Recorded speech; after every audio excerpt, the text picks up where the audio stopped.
Hello, Oasis family. It is me, Chanel McCord, back with you again for our fifth installment of the Jumpstart Your Journey to Mental Wellness series. Listen, y'all, we're already on our fifth one. I actually really can't believe that we've already made it to our fifth one because I feel like we just started. But you know what they say, time flies when you're having fun. And so I'm super excited to be back. Last week, I took a break. I wasn't with you all because I had the wonderful opportunity to go to Vegas. I was a part of a business coaching program for therapists, and we had our graduation. I've been a part of this program all year, and we had our graduation in Vegas. And so it was just amazing to sit in a room with other like-minded therapists, other like-minded, not just therapists, but business people, and be a part of that experience. So I was super excited to be able to go. It was my first time in Vegas, and I'll just suffice it to say that Vegas is different, y'all.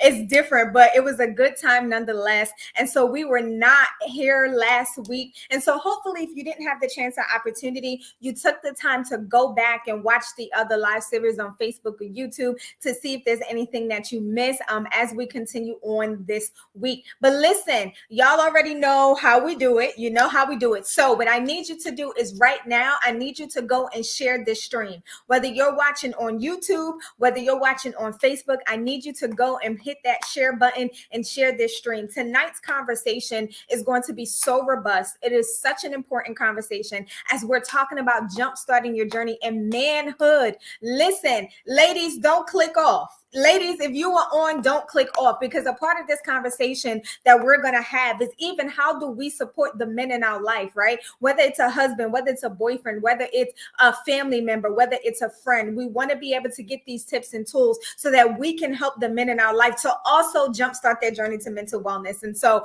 do me a favor right now, take 2 seconds and go ahead and share the stream. Go ahead and tag somebody that you know that needs to be watching. Tag a man in your life and tell them to get onto Facebook. Tell them to get onto YouTube so that they can be a part of this conversation. Also, if you are watching tonight, drop it in the comments and let me know that you're with me. I already see Doris in the comments. Thank you so much for joining us this evening. So glad to have you. I see that there are a couple of you who are watching, but I can't see who you are. So make sure that you drop it in the comments so that we can acknowledge you and we can thank you for being a part of us. And of course, if you have any questions or anything, drop it in the comments. We want to make sure that you're a part of the conversation. And so before we jump into my special guest for tonight that I'm super excited to introduce to you all, y'all know how I do, right? When we start off, I have to let y'all know of some goodies that I have for you. One, I keep telling y'all to get on my email list. Some of y'all ain't listened yet. I don't understand what the problem is. Get on my email list. There's so many good things that I have upcoming, and I want to make sure that you all are getting that information, a part of it. My email list already got the drop on some goodies I have coming. I'm not sharing that with you all until Monday, but the email list already know. So if you want to be in the know before everybody else, make sure you get on the email list. So I want to go ahead and show you how you can do that. So I'm going to share my screen with you really quickly. Let's pull it up. And so as I've been showing you guys, if you go to bit.ly/Oasis Quick Tips, bit.ly/Oasis Quick Tips, and I'll drop it in the comments. Again, bit.ly/Oasis Quick Tips is going to lead you to this landing page. And because I am a giver, this is not just about getting on my email list, but this is about you guys getting information as well. You're going to come to this landing page and you're going to see where I have written an ebook. You are going to get a free download just for joining my email list. The 8 mental health quick tips while navigating uncertain times. Listen, we all know and can attest to the fact that this last 20 months now, I think it's about 20 months now or whatever, have just been uncertain times. It's been crazy. You know, 1 minute we're getting this instruction, next minute we're getting that instruction, and it has just been an uncertain time. And so these are just some quick mental health tips that if you enact and that if you utilize for your life, it is going to help you to navigate these uncertain times. And not just these uncertain times that we're in, but any uncertain times, any times of transition in your life. So once you go ahead to the landing page, you'll be able to fill out this information, and then you're going to get an automatic download so that you can get that ebook. Again, it is bit.ly/Oasis Quick Tip. So make sure you get that information, right? So here's the other thing. I'm gonna drop a hint, I'm gonna drop a clue, but I'm not going to tell y'all. So we've been doing this series on jumpstarting your journey to mental wellness, and I am committed to helping you to do that. I also understand that there are some people, because I am a therapist, that there are people who have been approaching me, and based on what the relationship is, I can't personally counsel you. But what I want to let you know is that I got something coming. It's dropping on Monday. Y'all are going to get the details on Monday. I have something coming that's going to be for everybody, right? Everybody can jump on this opportunity, as I'm going to help you to jumpstart your journey to mental wellness. So just stay tuned till Monday. But again, if you was on my email list, you will already have a drop and you will already know what's going on. And so that's the information I wanted to offer you. And so now I want to go ahead and I want to introduce my guest of the hour. Tonight, we're going to be talking about manhood. And so I have a therapist friend of mine who I'm going to bring into the live stream now. Hi, Ashil. Thank you so much for being with me tonight. How are you? Good. How are you doing? I am doing amazing. Can you just introduce yourself to the people and tell them a little bit about you, what you do, what your background is? So my name is Ashil, and I've been in the helping field, as I like to call it, since 2011. And I guess if you're counting undergrad years, it's even longer than that. But I've been helping people. And as a therapist, I've been licensed as a therapist since 2015. Currently, I provide Christian counseling as well as traditional counseling. Part-time and then full-time, I work at a nonprofit agency where I run a program through a nonprofit, all targeted towards mental health and helping people. So I've been in the field of helping people for 10 plus years. Awesome. Awesome. So listen, I already told y'all this before. I have been bringing people to you who are certified, right? Bringing people to you who not just have opinions, but they know what they're talking about. They're certified. And what I want to point out tonight, right? I want to point this out tonight. Ashil is considered a unicorn in the mental health field because he is Black, he is male, and he is a therapist. That is considered the unicorn when it comes to the mental health field. It is hard to find a robust amount of Black male therapists, right? And depending on where you live, it's even harder, right? There's certain regions and states and stuff that is even harder to have that. And so I want to stop and pause for a second, and I just want to say I honor you, like, and I mean that with everything that's in me, for being a Black male therapist who decided to jump in the ring and to be a difference and to do this work, because as we know, representation matters. It matters, right? Absolutely. And I'm sure we'll get into all of this conversation, but mental health for men is one thing. Mental health for Black men is a whole other thing, right? Mm-hmm. And we'll have a chance to really jump into that conversation. So I honor you for jumping into this work. He is certified, y'all. He is also an LPC, as I am. So I'm super excited. And Ashil and I actually went to college together. I want to say, throughout this mental health series that I've been doing, with the exception of one person, everybody has been shoe people. Everybody has been shoe people. I had Deshaun on here. I had Shanae on here. I have you on here. And next week, I'll actually have Sylvie on here. Wow. So literally, it's been wonderful just to kind of see full circle how our journeys have evolved and how we are here now, and all of us have entered the mental health field. So this is like a shoe reunion, if you will. Wow. And for y'all who are wondering, shoe is Seton Hall University, but we call it University. We got that win last night against Michigan. Woo woo! Whoever That's what I'm talking about. SHU, baby. SHU. So I want to go ahead and I want to jump into this conversation. Sure. This is such an important conversation. And so I said a little bit earlier, we're going to be talking about jumpstarting your journey to mental wellness and manhood. But ladies, understand that this conversation is for you. And I'm almost going to venture to say, ladies, this conversation is more so for you. And the reason why I say this conversation is more so for you is because men have a hard time engaging with this stuff. And so you are the encouragers and the supporters in their life. And we have to make sure that we do that right. And so tonight I am believing and knowing that Ashil is going to drop some knowledge on us or how we can do that. And so I'm just going to jump right in. And so my first question for you is, what is the significance and importance of men jumpstarting their journey to mental wellness? Well, one of the things, and a lot of therapists know this statistic already, but when it comes to suicide, men are three and a half times more likely to complete suicide, right? Mm, And when we look at our community, in terms of Black African American men, um, for all of the completed suicides in 2019, Black men made up 80% of that. wow. When it came to completed suicides for people of color, right? For Black African American people, 80% of that was men, right? That alone is a reason to really jumpstart your own mental health journey. Men in general like to kind of hold their emotions, and they harbor a lot of what they're dealing with and what they're going through, and they don't speak about it. They don't Mhm. necessarily show emotion, and the only emotion that they're allowed to show or that's acceptable is anger, right?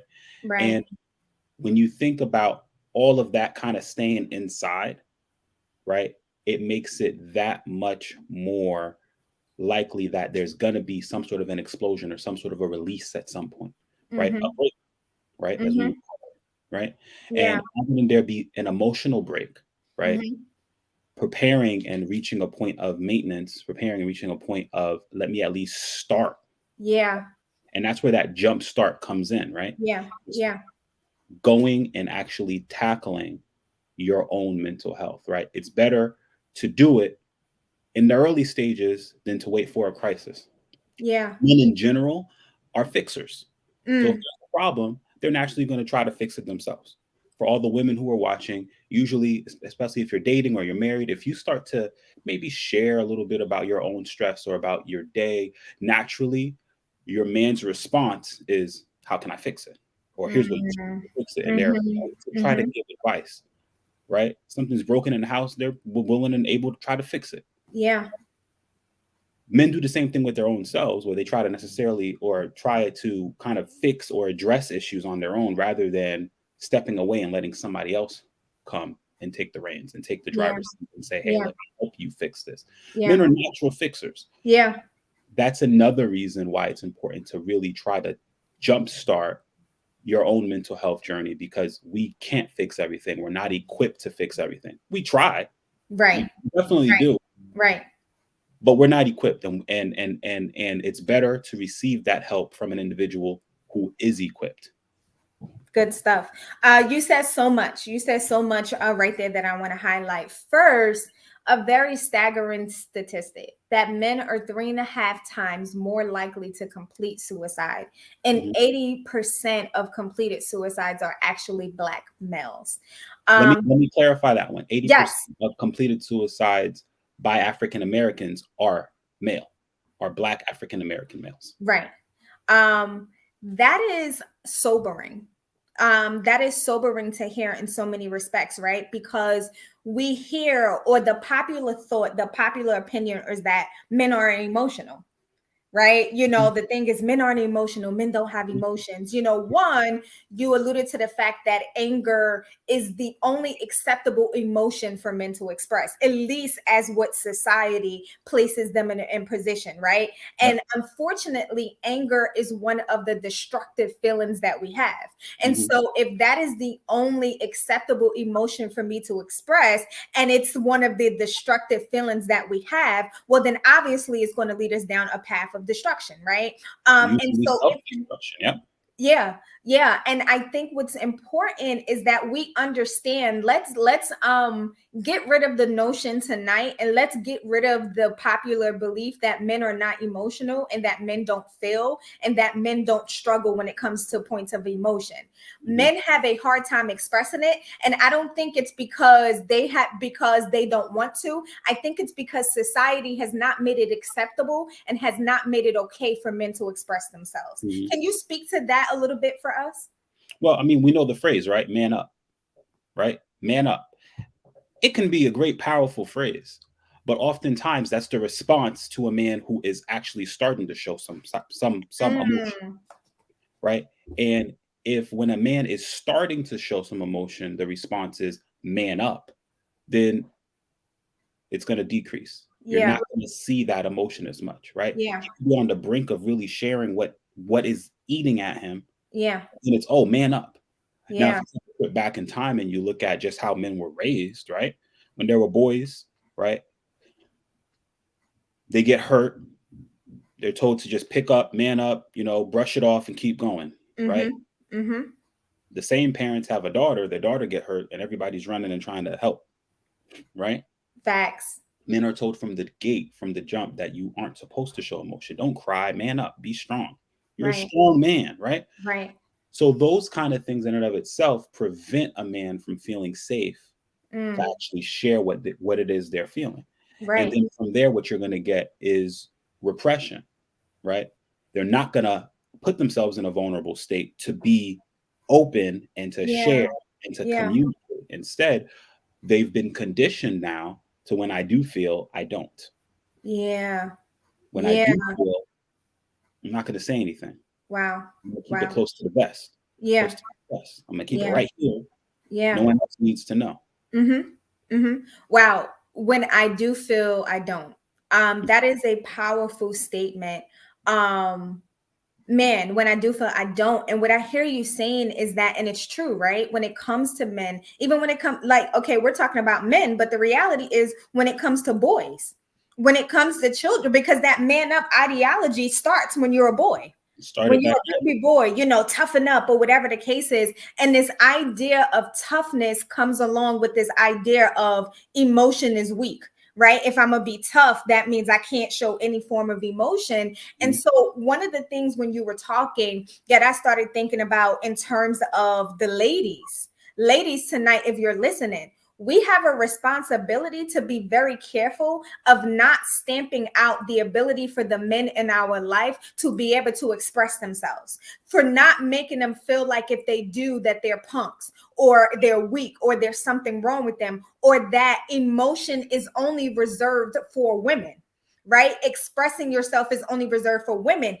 And then let's take it a step further. Parents, whether you're the father or whether you're the mother, we have to be extremely careful in raising our boys and not letting them think that if they get hurt or they cry, that it's a problem, that something is wrong with them, that it makes them less than or that it makes them weak. That mindset and that ideology starts in childhood. And so we have to be extremely mindful and we have to be extremely careful with that. Like, that is a powerful truth. That is a powerful truth. What advice would you offer to the parent who maybe they were raised that way, right? Maybe they were raised with the ideology that, man up, men are supposed to be this, they're not supposed to show emotion.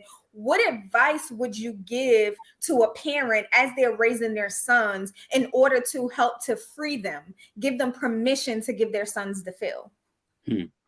Well, let's talk about fathers. Let's talk to the men, right? Mm-hmm. Um, if that's the ideology that you were raised with, then there's probably a story or there's probably a situation or an instance that you remember when somebody told you to man up, when Mm-hmm. somebody did not give you permission to feel, right? Mm-hmm. Think about that and think about how it made you feel. Think about how it Mm-hmm. made you who you are today. And Yeah. ask yourself if you want your child, your son, So good. to feel those same type of emotions or to be in that same place that you feel that you are in today because of it, So good. right? So Yeah. that's one thing to really, really think about, right? To the mothers, I would say look at the men in your life. Mm. Oftentimes, women, oh, he doesn't support me or he's not here for me. Part of that lack of support or part of that lack of emotional support that maybe you're looking for comes from maybe how they were raised and how uncomfortable they feel with having to manage emotions, Yeah. right? If somebody can't manage their own emotions, trust and believe it's going to be very hard for them to manage yours, Come on. right? So when you're looking at it from that perspective and you can see the product of that kind of conditioning already, then look at now your son and say, I don't want him to turn out like that as well. Yeah. So by me giving him permission, by me communicating that it's okay and actually validating my boy's feelings, Mm-hmm. it's going to lead him to a place where he's emotionally healthy down the road. And being Yeah. emotionally healthy is being aware of your emotions and being able to express your emotions in a healthy way. Yeah. Most people who struggle with being emotionally healthy is because of that conditioning that they went through early on. And that in turn makes it so that when they do express emotion, Mm-hmm. done in a safe way, that's Mm-hmm. the self destruction. That's where you get the explosive anger. Yeah. Yeah. When there's a proper managing of that boy's emotions, as they grow older, they'll begin to better manage it on their own as well. Yeah, yeah.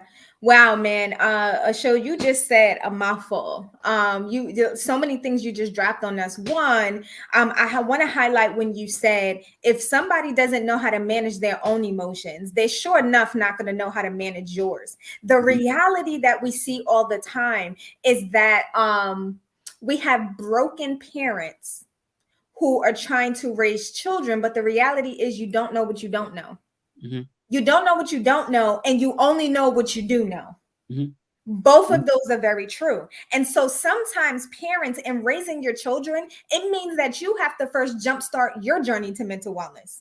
It Absolutely. means that you have to step out there and do what you have to do to make sure that you're emotionally well and mature. You can't teach your children to be emotionally well and emotionally mature if you're not emotionally well and you're not emotionally mature. As the show just said, there's messaging, there's stories that come from our upbringing, that comes from our childhoods, that Mhm. comes from our backgrounds that we have to work through, because the reality is you will always repeat what you don't heal from.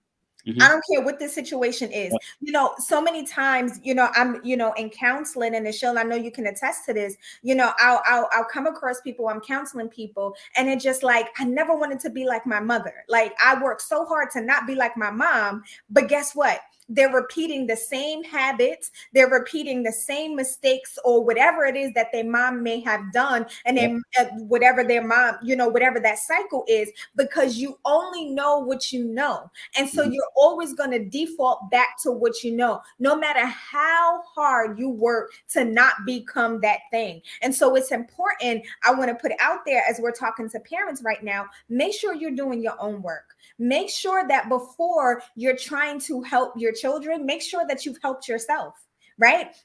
You will help your children. Let me say this. You will help your children if you will help yourself. A Absolutely. lot of what people are dealing with, 90% of what people come to counseling with is because of something that happened in their childhood. Mm. It's because of background. It's because of some way that they were raised. But when, as a parent, if you're emotionally healthy, you're emotionally well, then naturally you just produce that fruit in your children. So Yeah. your children may never get to a place where they finding that they have to jumpstart their journey to mental wellness because they're already emotionally well and whole. And so I definitely wanted to highlight that. And as you were talking, and you said this a little bit ago, you brought up the factor of safety. And so what I heard you say, and I want you to expand upon this a little bit, my own processing said that foundational for men to be able to express themselves is knowing that they're safe to be able to express themselves. Yeah. Can you speak to that a little bit? So let's go back to that comment about man up, right? Mm-hmm. If somebody is crying, right, and your response to that child or to that boy who's crying is man up, stop crying, right? Mm-hmm.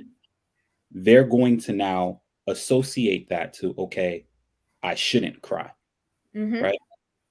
And if I do cry, I shouldn't cry in front of them, right? Mm-hmm.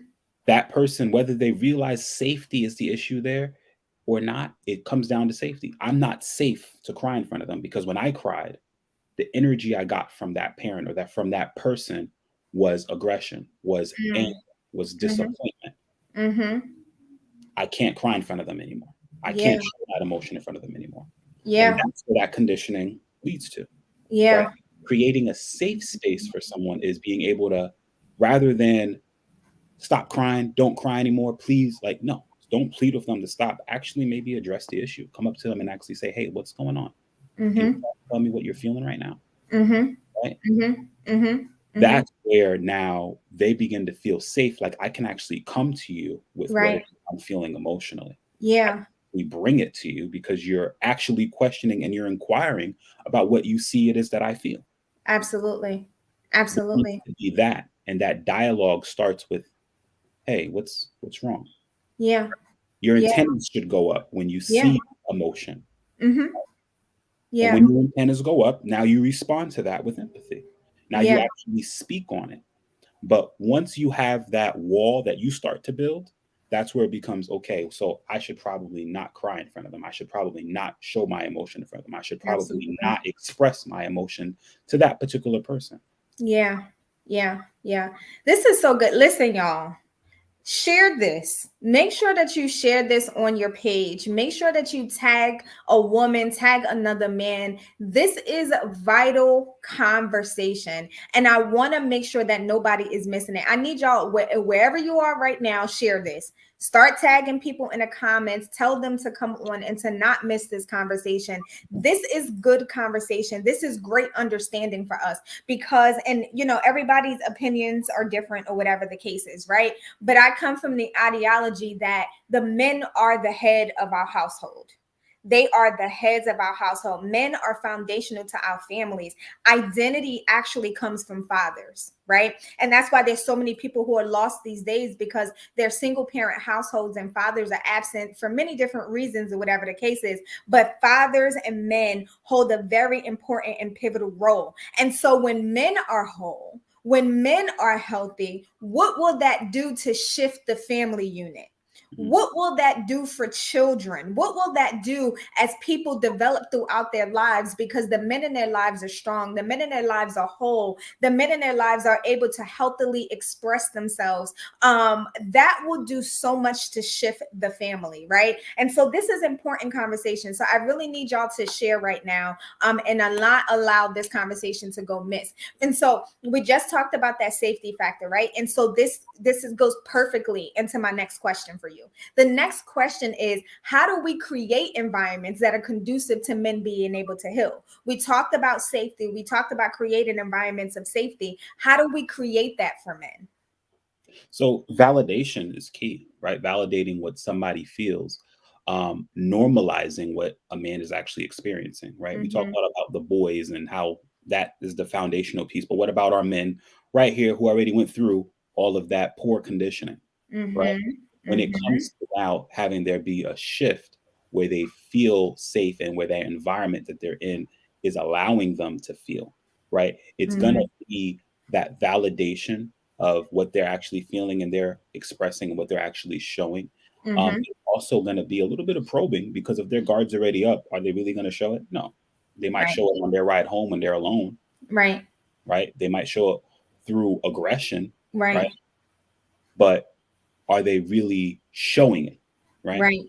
Normalizing some of what a man experiences, right? To the men who maybe are tuned in or watching, one thing that I would strongly recommend is to find a man to talk to, find Mm. a man to communicate with, because you'll be surprised the challenges that you're experiencing, how normal it actually is. You'll be Wow. surprised exactly what you're thinking or what you're feeling, what you've been struggling with, how the Mhm. person right next to you could be dealing with the same exact thing. Yeah. Sometimes we're taught to kind of flex and to show off and to kind of be like, oh, I'm it, like I'm Yep. good, like Yep. I got it, I'm straight. Yep. And if you have a deep, vulnerable conversation with somebody, it doesn't even have to really be that deep. If you just allow 10% of vulnerability Mm-hmm. conversation with another man, Yeah. you begin to realize, oh, you just like me. You Yeah. struggle just like me. Yeah. Got challenges that you're trying to deal with just like me, Yeah. right? Yeah. So really, as like from a man's perspective, understanding that it's okay to talk to other men, right? Normalizing and putting yourself in a space where you're able to hear from somebody else. It normalizes what it is you're actually experiencing and going through. And Yeah. that validation piece, as I mentioned, is very, very, very important. Once you do see some emotion from that important man that's in your life, it's okay to validate that emotion. It's okay to Mm-hmm. say, I see you. I Yeah. feel Yeah. Yeah. Yeah. You know, as you were talking, I just started thinking about the importance of brotherhood, you. sisterhood, and having sister friends and sister girls or whatever is so acceptable. But brotherhood, and just thinking about personal situations in my life and some men in my life, I know a lot of men that have struggled with forming male bonds and forming brotherhoods with men because, like you said, it's all about the flex, right? Being one up, and all of that or whatever the case is. But true brotherhood comes with vulnerability. right? And so even men, like I just hear a great way to kind of start this process for yourself is being okay with creating environments of vulnerability for yourselves. You know what I'm saying? Being okay with being vulnerable with each other. And that doesn't necessarily mean that you guys got to break down and have cry sessions or anything like that, right? But like you said, reaching out and just saying, you know, yo, bro, like, you know, I'm dealing with some things or whatever. You got a minute that can pass it by you or whatever. And being willing to be in a listening ear for each other as well. That comes with a level of vulnerability. And it's hard for women too, to be honest. Like it's hard for us too. But I feel like that there's so much power and brotherhood and being able to embrace that concept and creating the environments for yourselves as well. The Well, other thing, go ahead. let's keep it real, right? Men do not just sit down, kumbaya, and hold hands and talk. And nah, men connect through activity. Men are very physical. Yeah. Men like to go out and do stuff, right? Mm-hmm. So one of the ways that you create that environment or space, if you told a bunch of men, hey, we're going to start a men's group, a brotherhood group, and we are going to sit down and we're just going to talk. Like we're going to sit in a circle and we're going to communicate with each other and just they're real. And it don't matter how you say it. They ain't coming. They're going to look at you like, whatever, right? Right. But you give them a ball, you take them on a golf course, you say, hey, we getting ATVs, we going paintballing, you do something that's more activity focused, and you see a bunch of guys show up. Right. Right? Right. Because they want to be able to engage in that together. Men naturally are adventurous. Right? Right. That's just what it is. Right. And we got to tap into what manhood is and how men were created. Yeah. And those differences. Sometimes you hear a lot of this kind of conversation with, oh, men need to open up more and men need to do this more. And it's coming from a woman's perspective. But truthfully, some of that can happen once a man just connects with another man doing something. It could be something as simple as we're gonna paint this room, or we're going in the garage to do work on the car or whatever. And just that now creates a space where people start to just, without even realizing it, their walls come down a little bit. Without even realizing it, they get a little bit more vulnerable with that person they're doing that with. Absolutely. So it's not always going to be, hey, let's just get together and talk. It's right. Part of creating that is really just focusing on relationship with a man. That's where I would 100% say start is look for a man that you kind of have something in common with. It could be playing basketball. It could be joining a men's league. It could be whatever it is. Yeah. But if you got nothing in common with a man, join that. And you're doing that, okay, now you're going to have a little bit more conversations beyond just that. Yeah. And so to the ladies, I want to put out there, make it okay for the men in your life to be able to do that. Make it okay for the men in your life to be able to just go hang out with the boys and to connect and engage in these activities, right? Because if we're going to keep it all the way real, the ladies probably going to get mad at me, but that's okay. I could take it. If we're going to keep it all the way real, we don't always make it okay for our men to engage in those activities and to connect. You know, speaking from a wife's perspective, wives, we have to do better. You know, when you if he want to hang out with the boys every night of the week, all right, you know, there's limits to everything, right? What's wrong with that? Yeah, we got a problem there, right? Because I'm a wife and I need my attention too. But we have to absolutely be okay and giving our men the space and permission to just go be with other men and not be threatened when we see that our men want to go hang out with the boys, when we see our men want to go engage in other activities, right? What I hear Ashil saying is that men, part of creating that environment is men have to create the environment for themselves, but then ladies, we have to give them permission and make it okay for them to be able to engage and to do that, right? And so for parents, that could mean making sure that your sons are involved with sports and making sure that they're involved with other activities, right? Wives, letting it okay, your husbands go out and have a, you know, hanging out with the boys or a night with the boys or whatever the case is. We have to be intentional about these things and not just seeing it as, oh, they just want to hang out and wild out. No, this is the way that they build connection, and this is the way that they're developing that relationship. So now they have a trusted group of people that if I am in a place and I do feel like now it's time to have some real conversation, it is okay for them to have that conversation. So ladies, that is part of what we have to do better. Like, we have to do better about that, making that okay. And you said something else earlier. You said that sometimes men have to be probed. You said that sometimes they have to be probed to have those conversations. What does that, so two-part question. What does that look like to probe men, right? Because oftentimes the rhetoric that I hear, right, is that don't ask them too many questions, not to nag. So what is the line between probing and doing too much? One. And then the second part question is, there are some environments that were already toxic, that weren't created healthily, right? Whether we're talking about from a relationship standpoint, whether we're talking about parent, child, or whatever. How do we now correct that environment so that we can appropriately probe and make it okay? I'm gonna work backwards. Okay. How do we correct the environment? Mm-hmm. So we got to recognize what needs to be corrected. You can't correct something if you aren't going to actually state that it's wrong, right? So rather than be passive about trying to change an environment, be very active and admit what's wrong with the environment, right? Good it might stuff. sound something like, hey, I realize that every time you start to show emotion or start to say something, I tune you out or I minimize what you're saying, right? I'm going to do my best not to do that anymore. I recognize that I was doing that and it's wrong.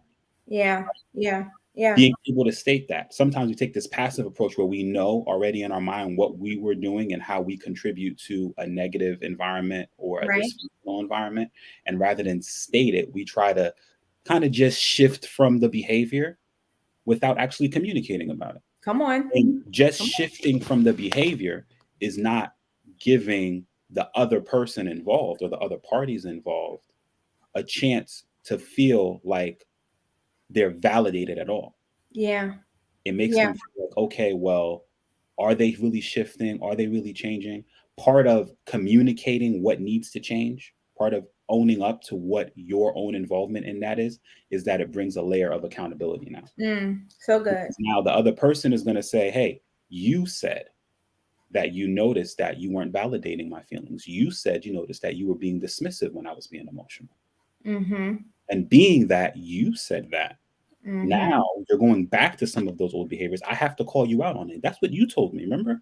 And then it's, oh yeah, you're right. You're right. I did say that. And I have to make sure I do better. Thank you for calling me out on that. Yeah.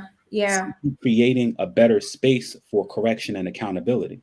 That's good. You can't do any of that if you aren't going to actually state those things that need to change, if you aren't going to actually state the things that you contributed to the issue.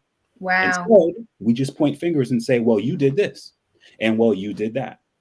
And well, you did this. And that's why I did that. Wow. Right? This is so good. Yeah.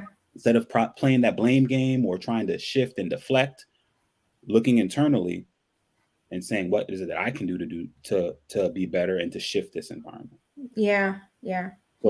So that's the main thing. I think once you're there, it makes it so much easier to actually change the environment. And it puts you in a space too, where if you made a shift or made a change in the environment and it doesn't work, you guys can come back to the table because you already now gave each other permission to have that kind of open dialogue regarding the environment and the space. Love it. You never talk about the current state of affairs, then you can't move past that state of affairs. Yeah. So before you move on to the next part of that question, what I hear you saying is that it is a very much possible to correct the environment. Oh, absolutely. Because I think sometimes, and I'm gonna speak for myself, right? I'm always transparent, and my audience knows this. I'm gonna speak for myself, and me and my husband have these transparent conversations. And sometimes when I know that I've messed up, I'll shy away from trying to correct it because I think, well, the damage is already done, so let me just, leave him alone. I shouldn't have said that, but not realizing that no, you still have an opportunity to move back in. And again, because that ideology, oh, he's a man, he's gonna be all right, he'll get over it, or whatever Mhm. the case is, and not realizing that men need to feel validated and understood too.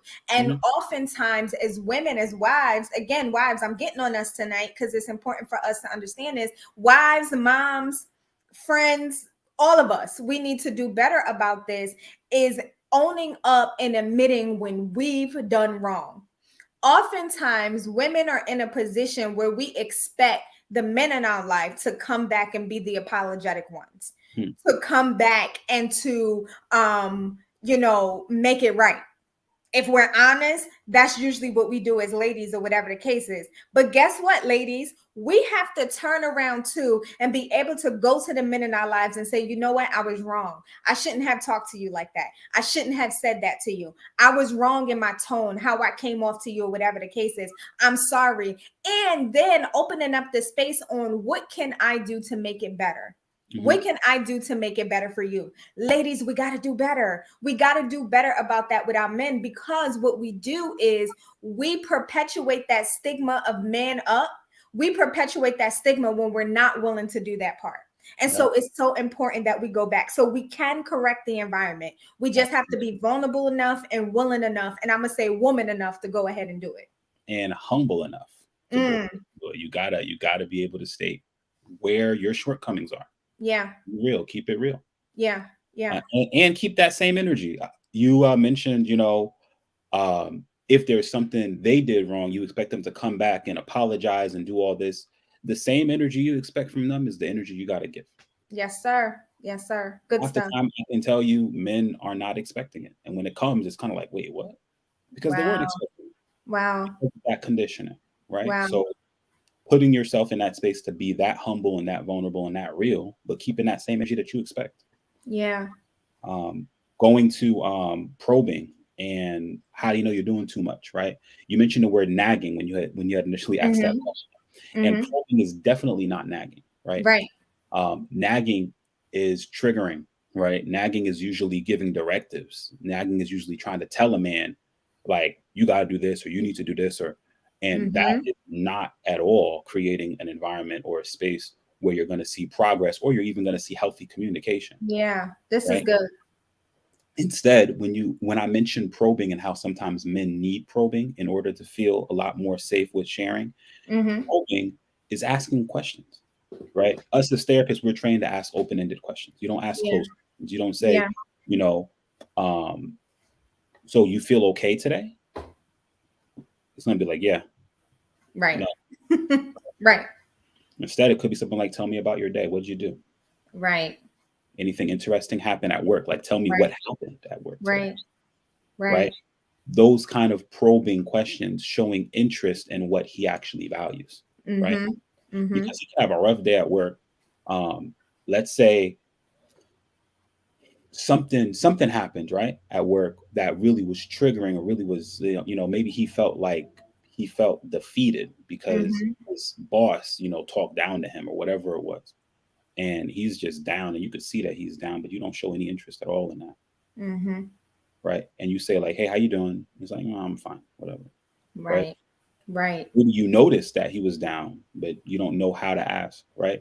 That's where Right. that probing is necessary. Not, Right. you don't tell me you're fine. You don't look fine. What Right. happened? Right? Right. That's Right. where probing, you know, is beneficial and valuable. Where probing can become too much is when somebody isn't ready to have a certain conversation, when somebody isn't ready to Mm. share what they're feeling. Mhm. A This lot of is men good. too, you'll find, are thinkers, and they might be thinking about what's going on or what happened, right? Because we have to keep in mind, we've been conditioned not to express our feelings. It don't mean we don't Right. feel. Right. It doesn't mean we don't Right. think. So all of that is still occurring, and it could just Mhm. be, well, I'm not doing all right now, but I'm not ready to talk about it. Men have a Right. hard time saying just that, Yeah. right? So Yeah. this is where, as a person who's observing that in your man, right, and that important man who's in your life, you got to take a step back and kind of be able to kind of say for yourself, okay, I'm gonna give him the space. Yeah. Yeah. Yeah. When that conversation does eventually happen, or if it does happen, going back to that and kind of saying, I noticed that maybe it was hard for you to talk about it at that particular time. uh, Mm-hmm. Next time, can you just tell me that? Next time, can you tell me, like, hey, I'm not okay, but I'm not ready to talk about it right now. Yeah. That gives them permission now to even just give that expression where it's like, I don't want to talk about it. I'm not ready to talk about it. Instead, what you find is usually the response you're getting is just a complete shutdown. Yeah. Yeah. This is good. This is good. So I heard you say a couple of things. One, I hear that relationship is foundational. Relationship is foundational. I heard read the room, Mhm. know the man in your life, read the room.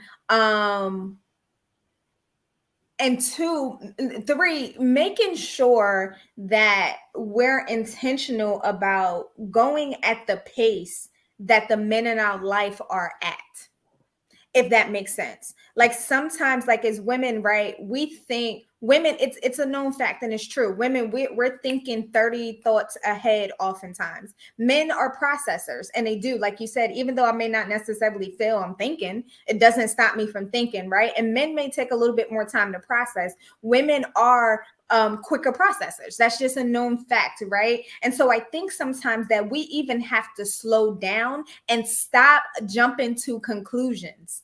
I'm gonna say that for myself because oftentimes I find, especially I'll just use in terms of my husband, right? That's the closest man I have in my life, that sometimes I'll just jump to conclusions if he's not talking, if he's not expressing. So I'm jumping to conclusions about what it is. Oh, he mad about because I told him to wash the dishes or whatever the case is. And then that's the energy that I'm giving off, right? Without even taking time to slow down and to process with myself that, first of all, boo, it's not all about you.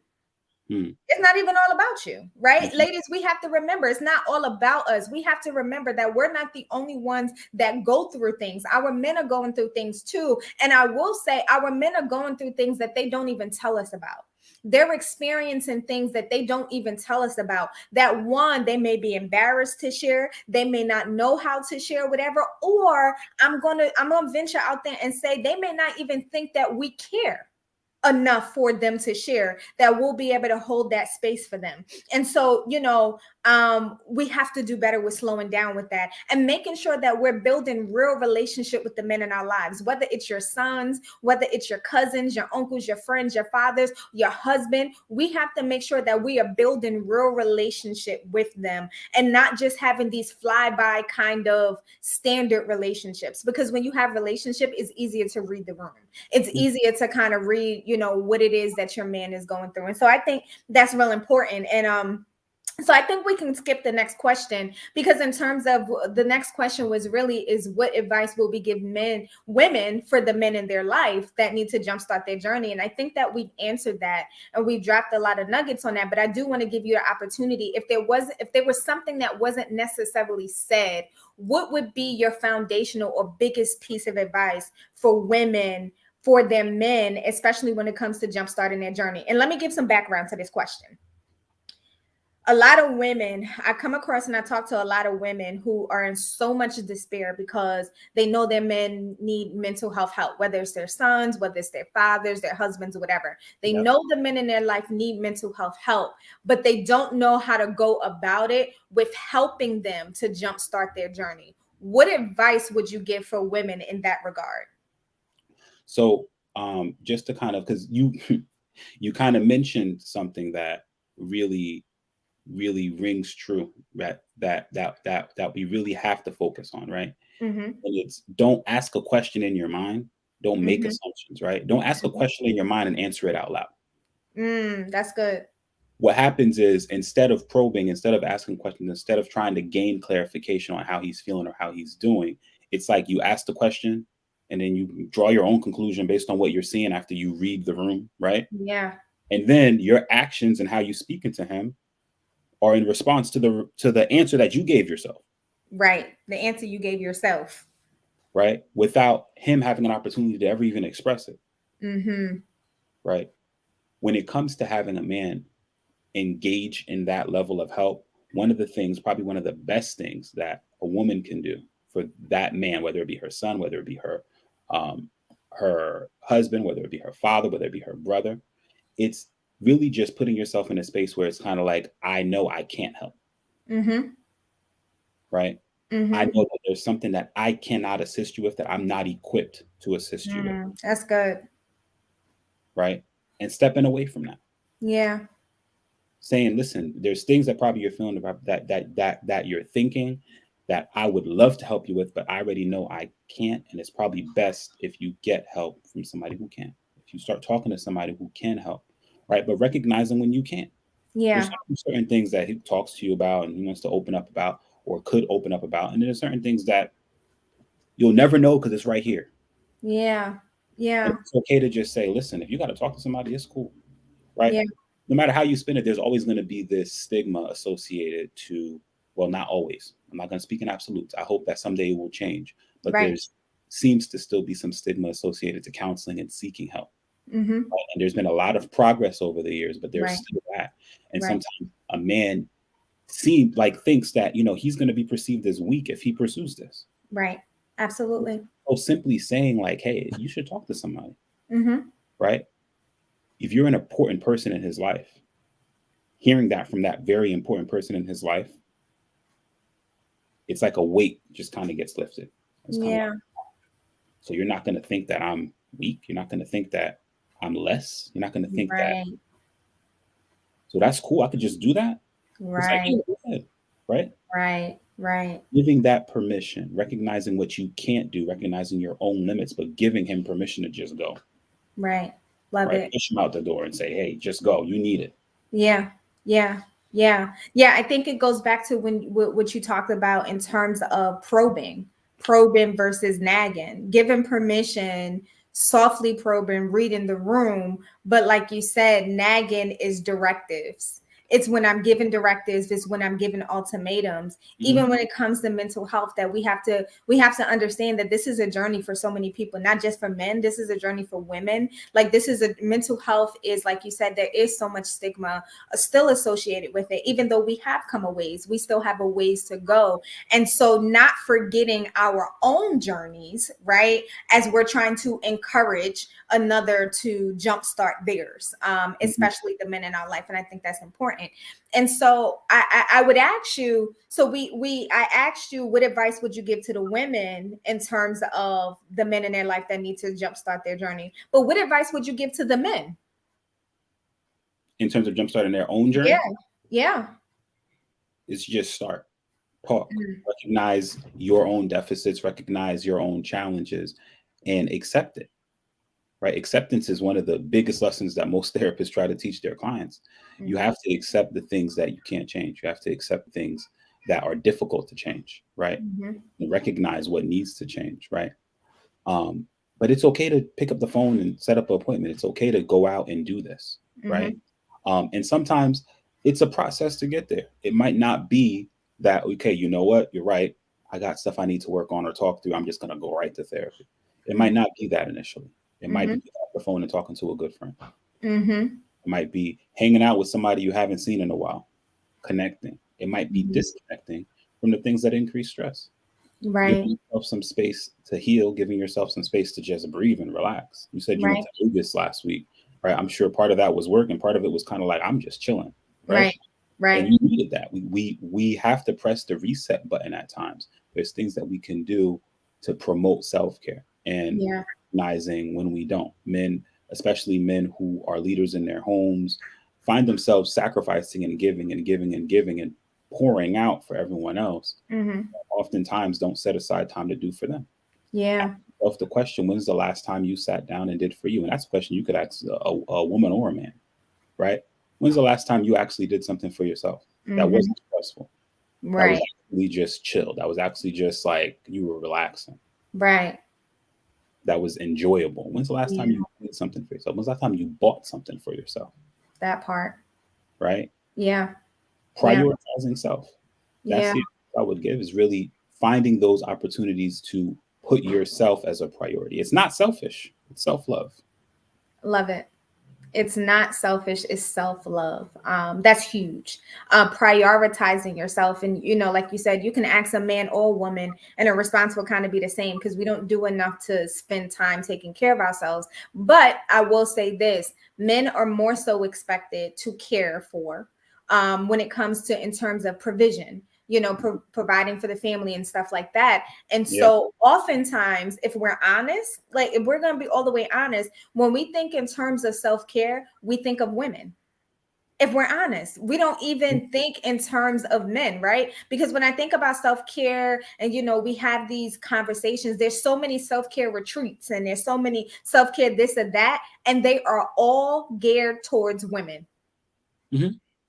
I Yeah. know very few retreats, organizations, or whatever the case is that do those kinds of things specifically for men, right? And that's another one of those things that we have to see men in terms of human, in terms of needing self-care, in terms of needing to just come home and put their feet up and turn the TV on and do absolutely nothing because that's what they want to do for themselves, right? And being Mm-hmm. able to remove themselves for 1 second of having to work, provide, and Mm-hmm. just being, right? Mm-hmm. We have to do better about that. And I present this to you, and I present this to other clinicians out there who are listening. This is a market. Self-care for men is a market that somebody needs to go in and needs to take it by storm, right? Because self-care in men is we just separate the two, right? And so this is an area of opportunity for a therapist or a clinician out there to really embrace and tune into self-care for men, really defining that lane and making something happen so that men understand that self-care is important for them too. So I'm Mm-hmm. glad that you brought that up. That's a really good point. Absolutely. You never Yeah. hear a man say he's going to pamper himself. It just doesn't happen. Doesn't happen. It doesn't happen. So this is a lane. I'm gonna put that out there to you, Ashil. This is a lane. This is a lane. Do what you will, but this is a lane for sure. For sure. So I just have two quick questions for you when we wrap up. Oftentimes when people see us as mental health professionals and clinicians, this is actually funny. Yesterday I was on with a client who's in maintenance at this point. So we just meet, monthly, whatever. And she says to me, she's just like, I have a question for you. And I'm just like, okay, shoot. She was like, it's kind of a personal question. I'm open to it. And she's just like, you give all of this great advice, right? You help and, you give these tools and everything like that to your clients. She's like, do you ever struggle with any of this stuff? Like, she was like, do you ever find yourself in a place where you have to validate yourself and affirm yourself and have to work on your self-talk? Do you deal with anxiety and depression or whatever the case is? And it brought up the thought process for me that people don't think doctors get sick. Mm-hmm. People don't realize that doctors have doctors. And oftentimes, I like to tell people as a mental health professional, I am first fruits of anything that I try to teach and impart to my clients. And we all have a mental health journey. So can you just share a little bit about, just as much as you want to like share with, but what is your journey as a Black male in mental health? And even what led you into the field of mental health, right? Because Black men don't enter mental health. Like, what led you down here and what was your journey with it? Yeah, I don't want to be too long-winded with my story. But long story short, when I was at Seton Hall, I was a bio major initially, and that just wasn't it, not for me. And then I wanted to transition into athletic training. That also, as I started doing internships and stuff for that, realized not for me either. And then I had an internship in psychology. I just said, let me just try it because I like psychology, and that was my minor. And I ended up interning somewhere, and I really felt like I was effective, and I had opportunities to teach empowerment classes. I had opportunities to work with people who never worked with me before. It was young women, and very vulnerable women who experienced lots of trauma, and usually trauma at the hands of a man.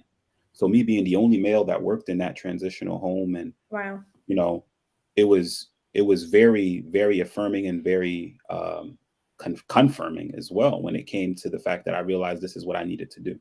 So Yeah. that's how I found myself in this field. And it wasn't until I got to grad school, one of the requirements was before you start interning as a therapist, as a counselor, you had to complete 15 sessions. I said, huh? I don't need counseling. right? Mm-hmm. I was much of a man's type of man. Like I'm good. Like I'm helping people because I knew I Mm. could do it, right? But the idea that I would need count, I was like, whatever, fine. They want us to do it. I'll check the box. And I found a therapist, and I was sitting with them, and then I'll tell you straight up, the very first session, I realized, oh, okay, I need this too. I need this too. Right. And I enjoyed going, and I enjoyed that entire process. Um, and it wasn't really until recently that I realized that shit, it's time to kind of get back to that, to make sure that Mm. you put yourself in that space. You don't need your house to be on fire, right? To go and get some help, right? Sometimes you can smell the smoke before you get there. Come on. That's more of an analogy that I use with a lot of my couples. But when you look at it like in terms of just as a person, right? We're all building something. Mm-hmm. And you building your house, you're building your house as a man, you're building your house, right? And in the kitchen, maybe there's a fire. You smell the Mm. smoke. If you ignore the smoke, the whole house will be gone. You sitting there working on a project in the basement, but you smell smoke coming from the kitchen. But it's, whatever, let me finish this project down here. This is You're good. distracted. We're distracted, Mm-hmm. right? Mm-hmm. It's best to deal with that smoke, put it out, right? Mm-hmm. I'm dealing with the smoke, talking to a therapist, finding somebody to talk to. Yeah. But I've been very good at, I think, regulating my emotions and just kind of maintenance, as you talk about, right? We know that Yeah. that's the stage we want everybody to be at, is just in a place of maintenance, no relapse, no backslide, and just maintaining. Mm-hmm. I I think I've been very good at that, but as of late, I realized, yo, I haven't, especially because of the pandemic. I never gave myself a break. I've just been moving, trying to Yeah. do endeavors, doing trainings, and all this extra stuff because you had all Yeah. this extra time. Yeah. And you sit there and you realize, I think it's time for me to give myself a break. Mm-hmm. And that's where you got to go into your self care kit. That's where you got to figure out what it is that you need to do for you. And self care looks like playing basketball. Self care looks like running, going to the gym, going for a hike, right? Yeah. Fixing something in the house, doing a project, doing something physical. But self care also looks like going to the doctor, going to a That's therapist, good. seeing a professional, That's right? good. So just recognizing that that for me is very key, especially for where I am right now. But I know from the jump out the gate, I was a little bit resistant to that. Um, Mm-hmm. as a counselor in training, and as soon as I did it, I saw the worth, I saw the value. Mm-hmm. It's definitely something that is in not my rear view, but is right in front of me, where it's I got Absolutely. to get back to it. Yeah, yeah. And like you said, we don't have to wait till the house is on fire. I tell people all the time, I probably say this every time I get on live. I am a therapist with a therapist. I love my therapist. I have no shame with it. And I see her monthly. I do. Simply for the fact that one, if I'm going to be a helper, I want to make sure I'm helped. Mm-hmm. Heal or heal thyself. You know what Mm-hmm. I'm saying? I want to make sure that I'm healthy. I want to make sure that I'm helped. I want to make sure, because there's sometimes that I'm carrying stuff. Sometimes the stuff I'm carrying is actually my client's weight. Mm-hmm. And sometimes the stuff I'm carrying is my weight. And I need somebody to speak into my life to help me to understand the difference between the two. Right. Mm-hmm. And so I think it's important. And what I found is that as mental health professionals, we absolutely don't ever, and it's actually frowned upon, if we honest, like we learn in school, don't ever self-disclose, don't ever, with you. I've found a lot of my clients find comfort in the fact that they know that I'm doing what I have to do to take care of me. Mm-hmm. I had a client tell me one time, she was like, you have no idea how much it helps me and it frees me up to be able to engage in this process, because I know that I'm not just adding my burden and my weight to you, and that you're taking care of yourself too. That matters to our clients. It Yeah. matters to our clients because at the end of the day, yes, we're therapists, but we're still people.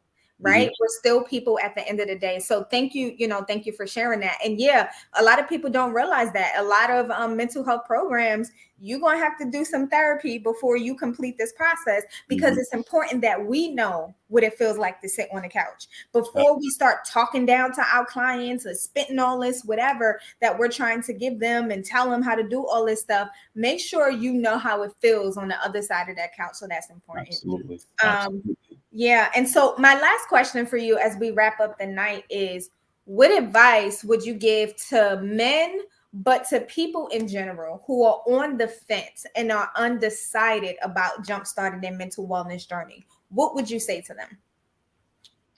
So what I would say is, try to invest in yourself. Mm, Right? I like that. What's the worst that could happen from just trying? Rather than, I'm on the fence. I don't know, should I or shouldn't Hmm. I? Maybe just say, you know what, for the next 4 weeks, I'm just going to do it and see what happens. Hmm. I'm just going to do it. Invest that time, invest that money, invest that into your own health, right? You Hmm. can't put a price on health. And oftentimes we limit health to physical health, to, Yeah, our weight and, how we feel. Oh, this aches and this hurts and this aches and this hurts. And then we minimize when we have emotional hurt. We minimize when we have some stress and tension, this right? is good. We don't even realize that sometimes that pain that you're feeling is associated to that mental health that you're Come lacking on. attention Come to, on. right? That physical pain, right? Hmm. You have to address it, right? So the same way that if you fell and you cut your knee, or you were cooking in the kitchen and you sliced your finger, like you're probably gonna stop and put a band-aid on it. You're probably gonna do something, rinse it underwater or something. Give that same attention to your mental health. It's it's harder to give that attention to our mental health. Most of the time, even half the people who go to the gym and have memberships, they don't even care for their organs in their body. They just care about looking right, right? And we That give more attention to how we look, right, than actually how we feel. part. Mm, And it almost seems like it's better for us to look good, to have the right fit, to have the right car, to have the right whatever, fill in the blank, right, than it hmm. is for us to actually feel good and to Yeah, feel safe and to feel secure. So if you're on the fence, right, understand that the experiences you have in your life on a day-to-day basis are going to be that much more enjoyable and are going to have that much more meaning it's good. if you actually prioritize your mental health, It's good. It's right? good. Yeah. What is the worst that could happen? What's the The worst? worst that could happen is that you try it out and you figure out that it's not for you, but at least you took some steps, right? You've already been doing everything that you know how to do to change your situation. You've already been doing it. You've tried everything, you done everything, you done said everything, or whatever the case is. Now it's time to try something different. They say the definition of insanity is doing the same thing over and over again and expecting a different result. Some of us are out here straight up insane. Mm-hmm. Okay. Some of us are out here straight up Yep, insane. yep.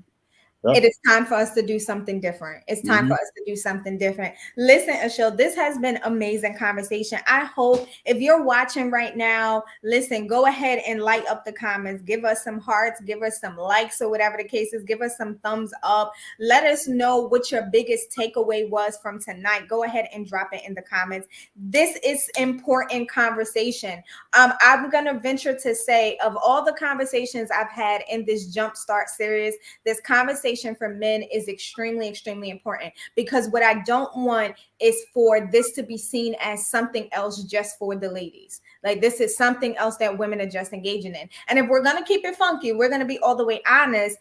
Because I am a woman and I am the face of it, men are less likely to tune in and to watch and to listen. But to Mm-hmm. see representation, to see other men who are talking about this, to see other black men, from my black men out there, or whatever the case is. Ashil is not just talking to you from the perspective of a man. He is talking to you from a perspective of a mental health professional. He's done the trainings, he's in the trenches, he's doing the work. And so this was just so good conversation. So Ashil, I thank you so much for lending your time to be with us tonight. And listen, this won't be the last time. As you were talking, I just thought of like 30 other things I'm about to do. I'm about to pull you on board for. So stay tuned.